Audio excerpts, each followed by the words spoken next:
Salam Bapak Ibu Saudara yang dikasihi dan mengasihi Tuhan. Kita bersyukur hari ini Tuhan boleh memberkati kita.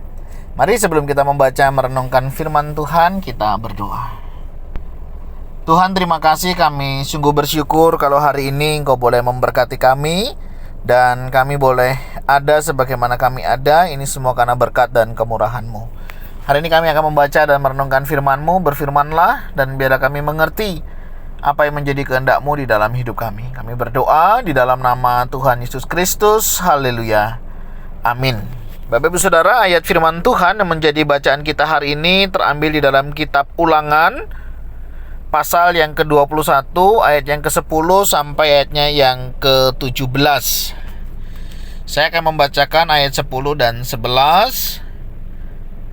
Apabila engkau keluar berperang melawan musuhmu dan Tuhan Allahmu menyerahkan mereka ke dalam tanganmu dan engkau menjadikan mereka tawanan dan engkau melihat di antara tawanan itu seorang perempuan yang elok sehingga hatimu mengingini dia dan engkau mau mengambil dia menjadi istrimu.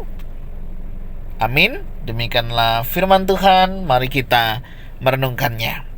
Bapak Ibu Saudara, di dalam Ulangan pasal yang ke-21 ayat yang ke-10 hingga yang 17 ini memang berbicara tentang tawanan perempuan yang diambil menjadi istri.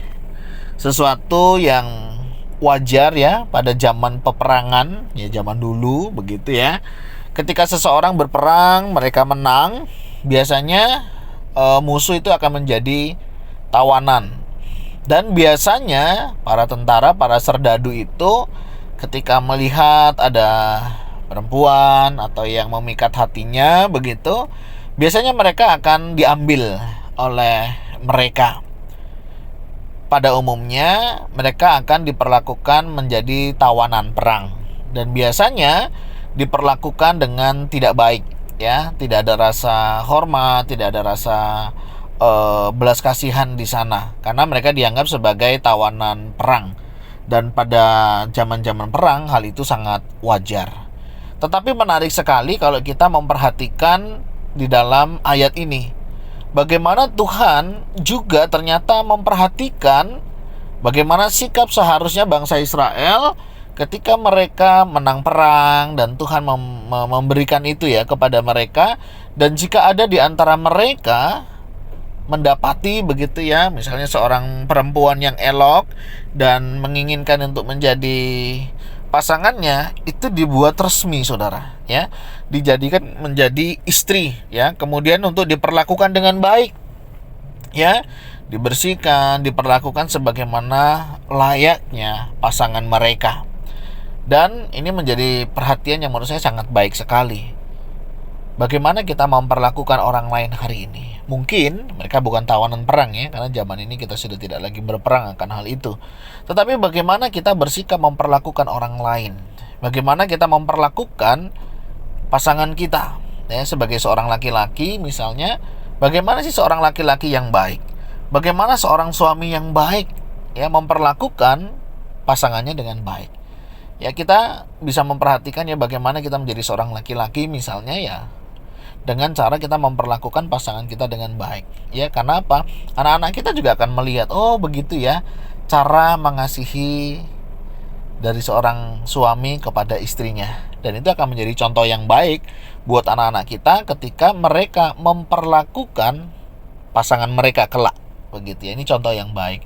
Nah, dari sini kita juga belajar bagaimana kita berlaku kepada orang lain. Apakah hari ini berlaku baik juga terhadap orang lain? Ya tentunya ini akan membedakan kita. Mungkin orang lain itu mengecewakan kita, membuat kita bisa marah, atau mungkin orang itu menjadi musuh kita ya. Kalau ibaratnya perang ini ya, mereka menjadi tawanan kita, dan ketika kita bisa memenangkan hal itu, wah itu sesuatu yang luar biasa. Tapi bagaimana sikap kita? Apakah kita menganggap rendah mereka?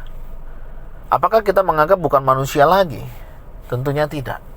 Mari kita tetap memanusiakan manusia ya, supaya apa yang menjadi karya Tuhan itu juga boleh nyata melalui kehidupan kita. Misalnya kita mulai dari keluarga ya. Kalau tadi saya memulainya dari keluarga, misalnya bagaimana seorang pria memperlakukan wanita. Apakah kita memperlakukannya dengan hormat? Ya, Ini penting.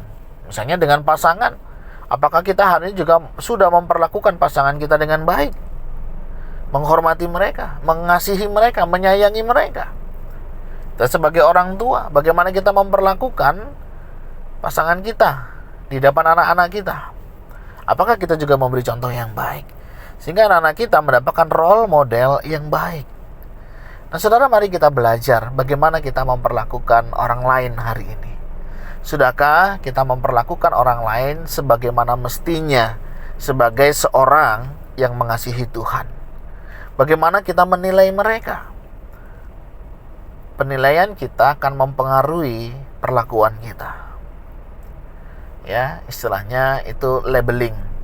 Label yang kita berikan akan mempengaruhi cara kita memperlakukannya. Misalnya, kita menganggap orang itu nggak baik, nggak benar. Pasti cara kita memperlakukannya, kita akan memperlakukan sebagaimana orang yang tidak baik dan tidak benar. Ya, tapi firman Tuhan hari ini mengingatkan kita, ketika kita mungkin kita menang ya, melawan mereka, atau kita mungkin lebih baik dari mereka, janganlah kita terus menganggap diri kita lebih ya, sehingga kita jatuh dalam kesombongan, dan itu menjadi celah bagi iblis untuk menjatuhkan kita. Mari kita belajar menghargai dan memperlakukan orang lain sebagaimana mestinya. Sebagai seorang pimpinan kepada bawahan ya, itu juga memberikan penilaian yang penting ya.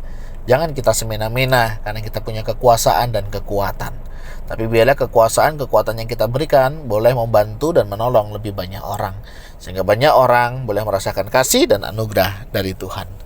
Tuhan, terima kasih. Hari ini kami belajar dari kehidupan bangsa Israel ketika mereka memperhatikan dan memperlakukan tawanan perang mereka. Ajar kami juga boleh memperlakukan orang lain, orang-orang yang ada di sekitar kami, orang-orang yang ada di bawah kami mungkin. Kami boleh menjadi berkat bagi mereka. Dan mereka juga boleh merasakan berkat yang datangnya daripada Tuhan. Tuhan, tolong kami, biarlah hidup kami senantiasa mempermuliakan nama Tuhan dan melakukan apa yang seharusnya kami lakukan. Kami berdoa di dalam nama Tuhan Yesus Kristus. Haleluya. Amin. Mari Bapak Ibu Saudara, kita perlakukan sebagaimana kita ingin diperlakukan. Tuhan Yesus memberkati kita semuanya. Shalom.